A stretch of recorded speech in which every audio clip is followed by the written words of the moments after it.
आप जम्मू कश्मीर में तो उनको दोषी ठहराते ही नहीं हो ना। जम्मू कश्मीर में आके पाकिस्तान को क्लीन चिट दिया जाता है। जम्मू कश्मीर में आके होम मिनिस्टर साहब, प्राइम मिनिस्टर साहब पाकिस्तान को क्लीन चिट देते हैं। आप क्या उम्मीद करोगे कि वो हमारे मैनिफेस्टो को जो है उसकी सराहना करेंगे? हमारे खिलाफ इलेक्शन लड़ रहे हैं ना, वो तो जाहिर सी बात है कि हमारे मैनिफेस्टो की मुखालफत करेंगे। और मैं तो इस बात से मैं खुश हूँ और मैं उनका शुक्रिया करना चाहता हूँ कि हम मतलब एक छोटी पार्टी, जम्मू कश्मीर के बाहर हमारा कुछ है नहीं, हमारे मैनिफेस्टो को तो पूरे मुल्क में चर्चा का विषय बनाया हुआ है। और शायद ही कोई बीजेपी का यूनियन मिनिस्टर या चीफ मिनिस्टर ऐसा नहीं है जिसने हमारे मैनिफेस्टो के हवाले से बात ना की हो। तो मैं बीजेपी का बेहद शुक्रगुजार हूँ।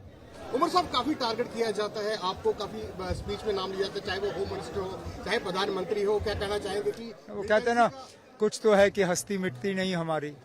ठीक है ना। अब ये भी अब इतने साल हुकूमत से बाहर रहने के बाद भी अगर वजीर आजम साहब, होम मिनिस्टर साहब मुझे याद करते हैं तो कुछ तो मैंने ठीक किया होगा। मिलिटेंसी पे आपको आरोप लगाए जाते हैं कि एनसी कांग्रेस जो है मिलिटेंसी की जिम्मेदार है। ना इसके बारे में पहले तो ना बीजेपी जो आज जम्मू में हाल है, जो आज जम्मू में मिलिटेंसी है, जो आज जगह जगह हमारे बहादुर फौजियों को निशाना बनाया जा रहा है, उसका जवाब देना। बताएं ना, 2014 के बाद जम्मू में मिलिटेंसी क्यों फैली? पिछले 3 साल में अचानक मिलिटेंसी का ग्राफ ऊपर क्यों गया? कोई ऐसा इलाका नहीं है जम्मू का जहां हमले नहीं होते, चाहे वो चिनाब हो, पीर पंचाल हो, रियासी हो, कटरा हो, कठुआ हो, उधमपुर हो, सांबा हो, हर जगह ना कहीं आपको मिलिटेंसी की खबरें आ रही हैं। ये इनका फेलियर है और उनको इस फेलियर को तस्लीम करके लोगों से इसके लिए माफी मांगनी चाहिए। क्या मानते हैं मिलिटेंसी के पीछे किसका हाथ रहे हैं? अब ये तो आपको बीजेपी से पूछना पड़ेगा, क्योंकि इसमें भी वो एक आवाज में बात नहीं करते। जब जम्मू कश्मीर में बात करते हैं तो कहते हैं इसके लिए 3 खानदान जिम्मेदार हैं, लेकिन जब जम्मू कश्मीर के बाहर बात करते हैं तो कहते हैं इसके लिए पाकिस्तान जिम्मेदार है। अब मुझे बताइए ना, अगर हम जिम्मेदार हैं तो आप पाकिस्तान से बात क्यों नहीं करते हो? आप बाकी मुल्क में पाकिस्तान को दोषी क्यों ठहराते हो? जम्मू कश्मीर में आप हमें दोषी ठहराते हो। कहीं ना कहीं तो इसमें मतलब कोई कॉन्ट्रडिक्शन है ना। अगर हम जिम्मेदार हैं तो ठीक है। जब तक वो हथियार नहीं छोड़ेंगे। लेकिन अब आप जम्मू कश्मीर में तो उनको दोषी ठहराते ही नहीं हो ना। जम्मू कश्मीर में आके पाकिस्तान को क्लीन चिट दिया जाता है।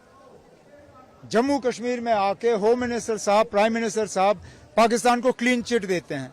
अगर यहां से अगर आपने पाकिस्तान को क्लीन चिट दिया है तो आप बातचीत क्यों नहीं कर रहे हो? या तो फिर हम जिम्मेदार हैं नहीं ना, या तो फिर पाकिस्तान जिम्मेदार है। फिर ठीक है, जो आपने करना आप करिए, लेकिन मुल्क के बाकी हिस्सों में आप एक बात करते हैं, जम्मू कश्मीर में आके आप दूसरी बात करते हैं। कम से कम हम वो लोग हैं, चाहे हम कश्मीर में बात करें, जम्मू में बात करें या जम्मू कश्मीर के बाहर बात करें, हम एक ही बात करते हैं ना। बीजेपी की तरह हम अलग अलग जबान में बात नहीं करते। साहब, लास्ट में ये पूछूंगा कि लगातार जो बीजेपी आप पे हमले करती है, लगातार जो उनके बड़े नेता आते हैं वो आप पे हमले करते हैं, क्या लगता है कि उनकी बुझारत है जहां आपसे डरे हुए हैं? जो पहले 2 फेज इलेक्शन के रहे हैं, बीजेपी की परफॉर्मेंस कुछ खास रही नहीं। वो घबराए हुए हैं। हमारे इंटरनल रिपोर्ट्स के मुताबिक नौशहरा से भी उनका जो स्टेट प्रेसिडेंट है वो शायद अपनी सीट बचा नहीं पाएगा। ऐसे हालात में जाहिर सी बात है कि बीजेपी हमें जो है निशाना बना रही है। ठीक है, जितना वो हमें निशाना बनाना चाहे उनकी करें।